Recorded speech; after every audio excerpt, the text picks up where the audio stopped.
alihi wa sahbihi wa man wala, amma ba'd. Sidang jemaah muslimin muslimat rahimani wa rahimakumullah. Alhamdulillah, syukur kepada Allah atas pertemuan kita pada pagi Isnin ini. InsyaAllah pada pagi ini kita akan membicarakan tentang ayat yang keempat, ayat yang kelima dan ayat yang keenam dalam suratul Al-Kahfi. Pada minggu lepas, Jumaat yang lalu, kita telah menyebutkan pada ayat yang keempat dalam nota muka surat nombor 23 bahawasanya Allah Subhanahu wa ta'ala telah memaparkan satu contoh golongan manusia yang diberikan ancaman, diberikan amaran oleh Allah Azza wa Jalla, iaitu sesiapa yang telah mengatakan Allah itu telah mempunyai anak. Allah itu mempunyai anak. Mana-mana manusia yang mengatakan bahawa Allah itu mempunyai anak, ia telah mendapat teguran, amaran, peringatan dari Allah Subhanahu wa ta'ala. Mengatakan Allah itu mempunyai anak merupakan kekufuran yang sangat besar, syirik yang besar. Kerana apabila mengatakan Allah itu mempunyai anak, maknanya Allah itu memerlukan makhluknya yang lain. Kalau mengatakan Allah itu mempunyai anak, seperti mana golongan agama Nasrani, maka mereka tidak akan menyembah kepada Allah, tetapi mereka akan menyembah, mereka akan meminta pertolongan kepada wakil Allah. Jadi Allah ni dia tidak perlu ada orang tengah, Allah tidak perlu ada wakil, kerana Allah itu hanyalah satu. Kemudian pada ayat yang kelima yang kita akan mulakan membaca pada pagi ini dalam nota muka surat nombor 30. Kalau tuan-tuan lihat di dalam nota yang ada di tangan tuan-tuan dan perempuan, tuan-tuan akan dapati dalam nota tu ada banyak surah dan ayat-ayat lain yang bukan suratul Kahfi. Okey, jawapannya seperti ini. Kalau rujuk di dalam nota, kalau jumpa ayat lain daripada surah yang lain, ayat dan surah tersebut membantu untuk mentafsirkan lagi, menguatkan lagi maklumat yang ada pada suratul Al-Kahfi. Jadi ayat tersebut tidak dapat dibacakan secara langsung kerana kita mengejar waktu. Jadi kita terus kepada ayat yang kelima. Saya tak dapat nak bentang di slide TV ni, saya pun tak jumpa sambungannya. Saya minta maaf pada tuan-tuan yang tidak dapat merujuk kepada ayat. Okay, kita terus pergi kepada ayat yang kelima, muka surat nombor 30. Bagi sesiapa yang merujuk kepada nota secara bercetak. Ayat yang kelima adalah ayat yang Allah Ta'ala menyambung apa yang telah diperkatakan pada ayat yang keempat. Ayat kelima, kalau kita baca daripada permulaan ayat sehingga kepada penutup ayat, Allah Subhanahu wa ta'ala telah menolak, Allah telah membangkang mana-mana dakwaan yang mengatakan Allah itu ada anak. Kalau kita perhatikan betul-betul, kita akan menemui ada 3 sudut bagaimana Allah menolak manusia yang mengatakan Allah ini mempunyai anak. Penolakan yang pertama, caranya Allah Ta'ala mengatakan, A'udhu billahi minasyaitanir rajim, ma lahum bihi min ilmin wala liabaihim. Okey, itu cara yang pertama Sudut yang pertama, Allah menolak dakwaan pada ayat yang keempat. Allah mengatakan apa? Mereka tiada langsung mempunyai sebarang pengetahuan mengenainya, macam tu juga bagi nenek moyang mereka. Okey, jumpa tak ayat dia? Ayat yang kelima. Okey. Allah Ta'ala kata macam ni. Allah Ta'ala kata, mereka yang mendakwa Allah tu ada anak, seperti mana golongan Kristian lah. Mereka mengatakan Isa tu anak Allah. Contoh yang paling dekat kita boleh faham, kalau orang kafir dulu, orang musyrikin dulu, mereka mengatakan malaikat tu anak perempuan Allah. Kalau orang Yahudi, mereka mengatakan Uzair tu anak Allah. Allah Ta'ala menolak. Yang pertama Allah Ta'ala kata apa? Mereka yang cakap seperti itu kata Allah, mereka tidak berlandaskan kepada mana-mana hujah. Tidak ada bukti yang menyokong kepada apa yang mereka katakan. Ada banyak ayat. Contoh, kalau mereka mengatakan Isa tu adalah anak Allah, mereka kata Jesus tu, kalau mereka kata anak Allah, Allah Ta'ala kata apa? Dakwaan tu sebenarnya tak betul pun. Kenapa? Kerana tak ada dalil, hujah, fakta yang menyokong mereka, kata Allah. Sebab kalau kita buka dalam Al-Quran sendiri, Nabi Allah Isa tu sendiri dia mengatakan dia itu adalah hamba Allah. Jadi kita boleh tengok dalam nota tu ayat-ayat yang ada saya kemukakan contoh ayat-ayat tentang kisah Nabi Isa. Okey, jelas kat situ. Lepas tu Allah Ta'ala kata apa? Bahkan kata Allah, nenek moyang mereka pun tidak ada fakta yang menyokong. Kenapa Allah menyebut nenek moyang mereka pun tak ada fakta? Kerana salah satu cara manusia ni dia salah faham. Dia suka mengikut kepercayaan turun-temurun. Ni pun tak boleh. Allah Ta'ala tegur cara macam tu.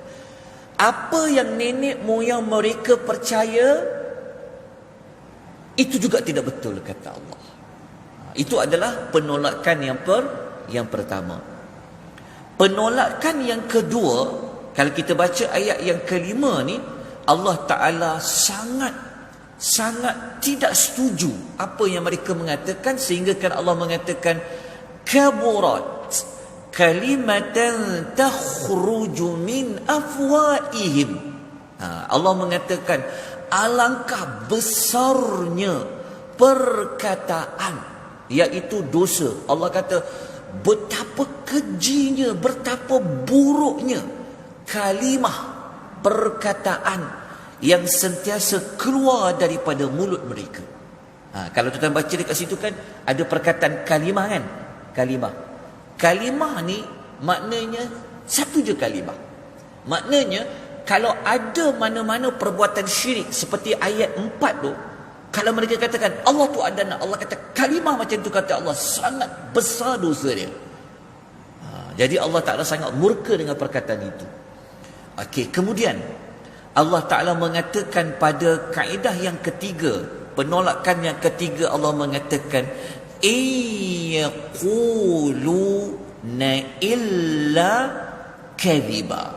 Allah mengatakan mereka yang mendakwa seperti ayat 4, mereka ini hanya mengatakan sesuatu perkara yang dusta terhadap Allah Subhanahu wa Ta'ala. Jadi itu adalah maklumat yang ketiga. Walaupun dia dalam satu ayat yang kelima, tetapi kalau kita perhatikan baik-baik, Allah menyatakan dalam bentuk 3 cara. Yang pertama, Allah Ta'ala kata apa? Mereka tidak berdasarkan kepada hujah dan fakta. Mereka tu sendiri tak tahu, hatta kan nenek moyang mereka pun tak tahu. Yang kedua, kata Allah, perbuatan mengatakan Allah tu ada anak adalah satu perbuatan yang sangat kufur. Sebab tu tuan-tuan, ayat ni kalau kita letakkan dengan zaman sekarang, ada tak manusia yang dia minta tolong, dia tak minta tolong kepada Allah terus, dia pergi minta tolong kepada orang-orang yang dalam kubur? Ada tak? Ada manusia dia sanggup pergi minta tolong tu dekat orang-orang yang dah mati dalam kubur tu. Dia menganggap bahawa Allah ni perlu ada orang tengah. Yang ini Allah Ta'ala tolak. Sebab tu kata Allah ada anak tu, Allah Ta'ala tak nak ada mana-mana orang tengah antara hamba dengan Allah. Terus pada Allah. Tak perlu nak melalui wakil Allah. Itu Allah Ta'ala cegah daripada dulu lagi.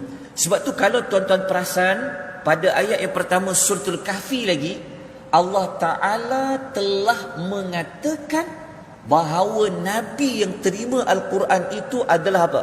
Masih ingat lagi tak? Allah kata abdihi, hambanya. Allah Ta'ala bagi tahu. Kenapa?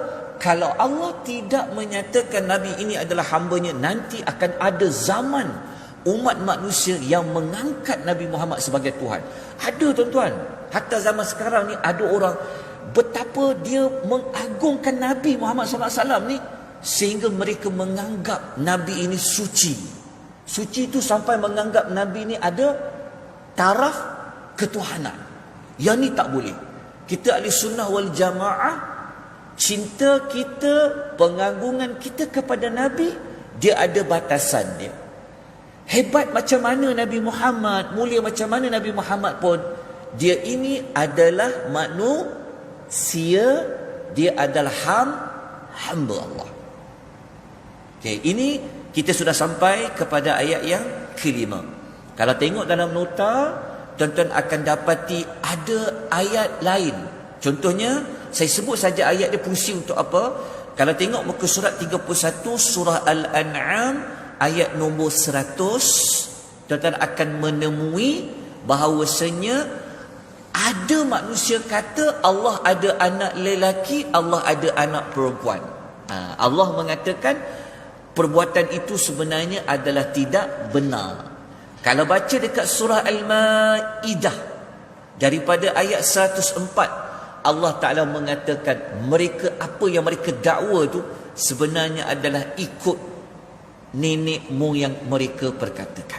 Jadi dalam masa yang sama kita kena belajar, ambil pengajaran. Kita tak boleh berhujah. Kita kata orang dulu dah buat, takkan salah. Kalau kita selalu guna alasan macam tu, kita memiliki ciri-ciri sedikit sebanyak macam orang dulu. Sebab tu orang Kristian pada zaman selepas zaman Nabi Isa, pada waktu Nabi SAW dibangkitkan, Nabi berada di Madinah. Kalau tuan-tuan baca surah Ali Imran, tuan-tuan akan menjumpai ada satu peristiwa orang-orang Kristian, padri-padri, otak-otak Kristian ni, mereka pernah berdialog. Mereka pernah jumpa Nabi Muhammad di Mekah. Mereka datang daripada Najran. Mereka datang daripada Yaman. Tuan-tuan tahu tak Nabi tolak pendapat mereka macam mana? Mudah je Nabi kata. Okey. Tuan-tuan pernah dengar tak? Pernah dengar tak orang mengatakan Nabi Adam itu anak Allah? Pernah dengar tak? Tak pernah dengar kan? Kenapa orang Kristian boleh mengatakan Jesus itu adalah anak Allah? Sebab mereka akan kata Nabi Isa ni banyak mukjizat. Kita faham Nabi Isa dia ada mukjizat apa? Dilahirkan tanpa apa? Tanpa bapa, betul. Dia boleh hidupkan orang yang dah mati. Orang yang kena penyakit buta dia boleh sembuhkan. Orang penyakit sopak dia boleh sembuhkan. Dia boleh buat tanah liat tu, dia buat gambar burung, dia boleh tiup jadi burung yang betul. Mereka kata, jadi Jesus tu siapa? Nabi SAW bagi hujah mudah je. Kalau kamu katakan Isa tu lahir tanpa bapa, Nabi Adam pula macam mana? Siapa lagi hebat? Adam ke Nabi Isa? Nabi Allah Adam tanpa bapa, tanpa ibu lagi. Jadi sebab tu orang yang mendakwa benda salah, dia tak ada hujah pun sebenarnya. Hujah dia sangat lemah. Jadi itu cerita dia antara contoh. Kemudian tuan-tuan dan puan-puan, kita akan masuk kepada ayat yang berikutnya, iaitu pada ayat yang ke-6 muka surat Al-Mulk 34. Saya mohon maaf kerana tak sempat nak bacakan ayat-ayat lain. Jadi tuan-tuan boleh baca dalam nota yang ada diberikan pada tuan-tuan dan puan-puan. Saya mohon maaf tuan-puan ya, sebab dalam slot kuliah subuh ni kita buat tadabbur ringkas saja. Ya, tadabbur ringkas.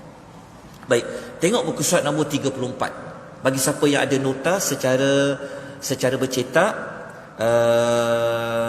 ayat yang ke-6. Ayat yang ke-6 kita tengokkan ayatnya. Allah Taala telah menghiburkan Nabi. Fala'allaka bakhi'un nafsaka ala atharihim illam yu'minu bihadzal hadithi asafa. Okey, jumpa tak ayat dia? Jumpa tak? Muka surat 34. Siapa yang ada contoh nota bercetak? Okey. Kita tengok apa yang Allah Taala katakan. Okey. Ayat pertama, Allah cerita tentang turunnya Al-Quran kepada Nabi. Masuk ayat yang kedua, 3, 4, 5, Allah cerita tentang isu apa? Allah menceritakan tentang isu fungsi Al-Quran dan cerita tentang ketauhidan. Okey, ayat yang ke-6, Allah Ta'ala mengulangi sekali lagi cerita tentang Rasul. Kalau tuan-tuan dapat tulis nota dekat situ, ayat yang ke-6 ni tulis dekat situ, tajuk dia adalah hiburan, pujukan dari Allah kepada Nabi sallallahu alaihi wasallam. Kenapa Nabi perlu dipujuk? Kenapa Nabi ni perlu ditenangkan? Kerana Nabi ini dia manusia. Dia ada emosi, dia ada perasaan dia. Sedikit sebanyak apa yang Nabi sampaikan itu ada manusia yang apa? Yang tolak. Kalau kita tuan-tuan, kalau kita dalam ahli keluarga kita, kalau kita ajak orang buat baik, orang tolak macam mana? Kita rasa kecil hati kan? Ataupun orang cakap bukan-bukan pada kita, kita akan rasa macam ya Allah, sedih sangat. Begitu juga Nabi sallallahu alaihi wasallam, dia sedih dengan apa yang dia sampaikan. Penduduk Mekah tolak apa yang dia katakan. Bahkan mereka sampai nak mengugut Nabi, nak acam bunuh Nabi sallallahu alaihi wasallam. Nabi bersedih. Sebab Nabi ni kalau boleh dia nak umat dia semua masuk Islam. Maka Allah Ta'ala turunkan ayat yang berbunyi, fala'allaka bakhi'un nafsaka. Allah kata, maka barangkali engkau pula wahai Muhammad akan membinasakan dirimu disebabkan menanggung kesedihan terhadap kesan-kesan mereka jika mereka sentiasa enggan beriman kepada keterangan Al-Quranul Karim. Ayat yang ke-6 ni bukanlah bermaksud Nabi ni dia nak binasakan diri dia secara langsung, tapi maksud dia Nabi ni dia rasa macam yelah, orang bersedih ni tuan-tuan, orang bersedih ni tuan-tuan, dia punya dalaman dia tu sangat kesan dia tu sangat buruk. Maka Allah Ta'ala pujuk Nabi. Allah Ta'ala pujuk Nabi, sebenarnya Allah nak kata janganlah sedih. Mereka nak cakap apa dekat engkau, mereka nak tuduh apa kepada engkau, mereka tak nak beriman kepada engkau. Allah Ta'ala kata apa? Jangan sampai engkau membinasakan diri disebabkan engkau bersedih terhadap apa reaksi mereka, tindak balas mereka kalau mereka tidak mahu beriman pada Nabi sallallahu alaihi wasallam. Kalau tuan-tuan nak tahu maklumat lanjut tafsiran dia, tuan-tuan baca dekat nota muka surat nombor 35, tuan-tuan akan jumpa ulasan Ibnu Kathir rahimahullahu ta'ala alaih. Jumpa tak muka surat 35? Bagi nota yang bercetak lah. Cuma kalau tengok nota soft copy, yang slide itu saya tak pasti dia duduk slide nombor berapa. Jumpa ayat dia. Kita baca kat situ Ibnu Katsir kata apa? Ibnu Katsir kata Allah Ta'ala berfirman seraya menghiburkan Rasulnya. Jumpa ya? Okey. Kalau tuan-tuan baca dalam surah lain, ada surah lain yang bentuk memujuk Nabi. Seperti mana surah Fatir ayat 36. Jumpa. Seperti mana surah Al-Maidah ayat nombor 68. Kalau ada orang tanya, Nabi tu dia bersedih juga ke? Kan? Sebab ada kadang-kadang ada manusia ni dia menganggap Nabi ni sempurnanya, Nabi ni sampai Nabi ni dia perasaan dia tak ada sedih. Tak. Sebab Nabi tu manusia, dia ada bersedih juga. Jadi Allah pujuk dia. Tuan-tuan, kenapa Nabi sedih kalau orang tak nak beriman? Kenapa? Kalau kita baca dekat surah Taubah ayat 128, 2 ayat yang terakhir surah Taubah kan, kita akan jumpa ayat laqad ja'akum rasulun min anfusikum azizun 'alaihi ma anittum harisun 'alaikum bil mu'minina raufur rahim. Jumpa tak ayat tu kan?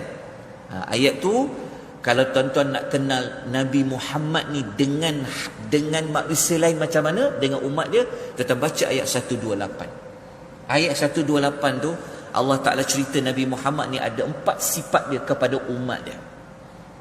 Yang pertama, Allah kata apa? Nabi ni kalau tengok umat dia susah, dia pun rasa susah. Dia lagi susah. Dia tak nak umat dia susah. Itu yang pertama. Yang kedua, Nabi ni dia teringin sangat kalau semua umat dia masuk Islam. Yang ketiga, Nabi ni adalah raufun, seorang yang sangat belas kasihan. Dan yang keempat, Nabi itu adalah rahimun. Nabi itu sangat penyayang kepada orang yang beriman. Macam kita sayang anak, tiba-tiba anak ni dia lawan cakap kita. Betul tak? Dia tak nak dengar cakap kita. Apa perasaan kita lakukan? Kan? Kita kata dia solat, dia membentak kita. Kita rasa macam, ya Allah, kenapalah anak aku tu macam tu. Itu anak, bapa dengan anak, ibu kepada anak. Ini Rasul terhadap umatnya. Jadi kalau ada umatnya yang menolak dakwah Nabi, maka apa perasaan Nabi? Nabi bersedih. Jadi itulah yang dapat kita pelajari pada pagi ini, pada intisari ayat yang keempat dan juga pada ayat yang kelima. InsyaAllah nanti kita akan kita belajar ayat nombor 4, 5 dan 6. InsyaAllah besok kita akan sambung kenapa Nabi ni dia tak perlu bersedih. InsyaAllah kita akan sambung pada esok pagi, dan InsyaAllah besok saya akan bawa nota lebihan insyaAllah. Sepatutnya saya bawa pagi ni, tapi saya terlupa nak ambil di tempat buat salinan nota. InsyaAllah besok saya cuba bawa insyaAllah. Aqulu qawli hadha wa astaghfirullahal azim wa billahi taufiq wal hidayah. Wassalamu alaikum warahmatullahi wabarakatuh.